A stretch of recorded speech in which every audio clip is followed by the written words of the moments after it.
All right, turning now to your community focus. Negotiations on Capitol Hill reached a tipping point yesterday as President Biden told Democrats that their failure to support his revised spending bill would put his presidency and his party's control of Congress on the line. Joining us now live via Zoom to talk about what's happening down in D.C., Congressman Jim Langevin. Thanks for being here. Good afternoon, Kim. Good afternoon. So when we spoke with your colleague, David Cicilline, 1 month ago today, a vote was set to happen in 24 hours. Of course, that didn't happen. It still hasn't. For those of us who don't follow the day-to-day minutia of what's happening down on Capitol Hill in terms of these negotiations, can you give us a Cliff Notes version of what's causing the holdup here? Well, I'd say the holdup is a very large economic package that's going to benefit not only Rhode Island families, but families all across the country in a very positive way. And because there are passionate views on both sides, and we're trying to get the very best deal negotiated, the most comprehensive plan that we can get compromise and bipartisan. Well, we'd like to have a bipartisan agreement, but it's probably not going to be bipartisan. It will be a Democratic package because Republicans are refusing to participate in the broader, softer infrastructure package on things like the child tax credit and paid for pre-K education and things of those natures. So really important things that are going to make a difference for working families around Rhode Island and across the country. So we are almost at the finish line, though. It's just an ongoing negotiation. The president came up yesterday. I was with him yesterday morning. He gave a very strong, passionate speech before the caucus that we want to get this across the finish line. And again, we're almost there. Congressman, I know you mentioned Republicans not being on board with certain aspects of these bills, but there's also, a lot of infighting within the Democratic Party.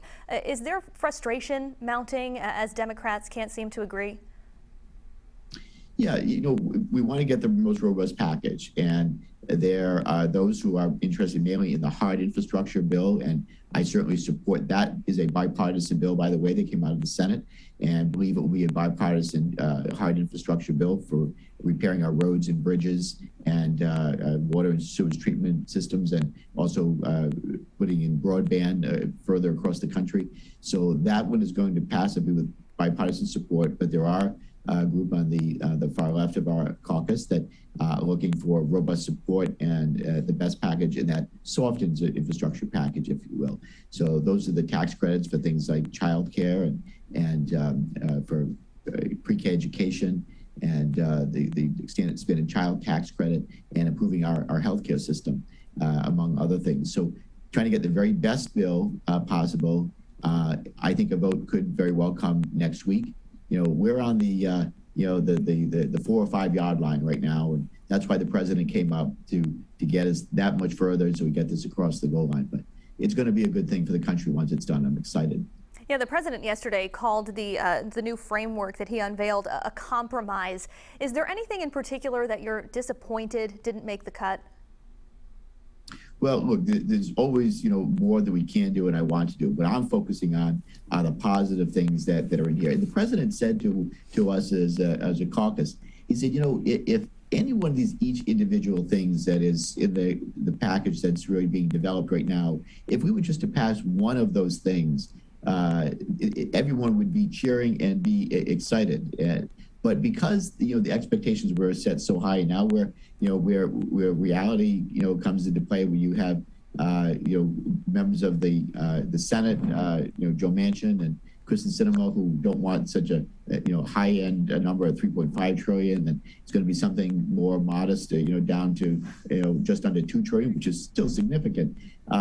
There's broad varieties of what should be in the final package. But if any one of the individual things that we're going to pass were there as a standalone, we'd be cheering, right? But because expectations were kind of set, now we're balancing what we can afford and what we're going to get comprehensive support on. So that's really the kind of the holdup right now, getting the very best package possible. But at the end of the day, when you look at things like universal pre-K, when you look at affordable quality child care, making sure that no family is paying more than 7% of their income toward child care, or affordable, high quality care for hundreds of thousands of older Americans and people with disabilities.